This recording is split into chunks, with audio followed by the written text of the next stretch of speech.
সংস্কারের অজুহাত কিংবা অন্য কোনো বাহানা নয়, চলতি মাসের মধ্যে নির্বাচনের রোড ম্যাপ চায় বিএনপি।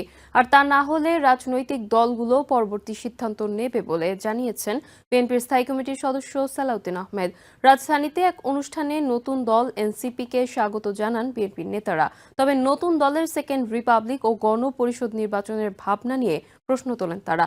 এ সময় জাতীয় নাগরিক পার্টির কোনো রাজনৈতিক দর্শন পাননি বলে মন্তব্য করেন বিএনপির সিনিয়র যুগ্ম মহাসচিব রুহুল কবির রিজভী।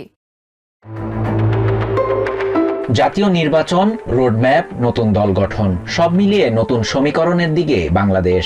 স্থানীয় না জাতীয় নির্বাচন আগে রাজনৈতিক দলগুলোর এমন তর্কে শঙ্কা নতুন সংকটের।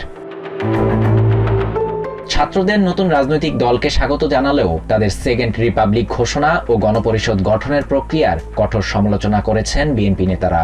রাজধানী ডিপ্লোমা ইঞ্জিনিয়ার্স ইনস্টিটিউশনে এক আলোচনায় দলটির স্থায়ী কমিটির সদস্য সালাউদ্দিন আহমেদ বলেন, নির্বাচন পেছানোর ষড়যন্ত্রে একটি মহল চক্রান্তে লিপ্ত। অন্তর্বর্তী সরকার 1 মাসের মধ্যে নির্বাচনের রোডম্যাপ ঘোষণা না করলে রাজনৈতিক দলগুলোর সাথে বসে সিদ্ধান্ত নেয়ার হুঁশিয়ারি দেন সালাউদ্দিন আহমেদ। যদি আপনি কোনো বাহানায় এই মাসের মধ্যে জাতীয় সংসদ নির্বাচনের রুটম্যাপ প্রদান না করেন, তাহলে সেটা আমরা রাজনৈতিকভাবে গণতান্ত্রিক শক্তিগুলো বসে আমাদেরকে পুনরায় নির্ধারণ করতে হবে আমরা কোন প্রক্রিয়ায় গণতান্ত্রিক।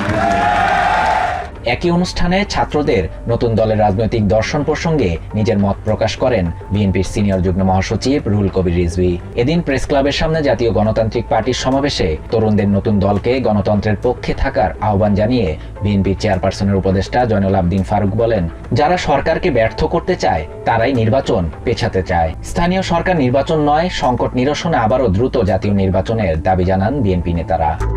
শাহরিয়ার শাফাত, TVN 24 নিউজ ডেস্ক।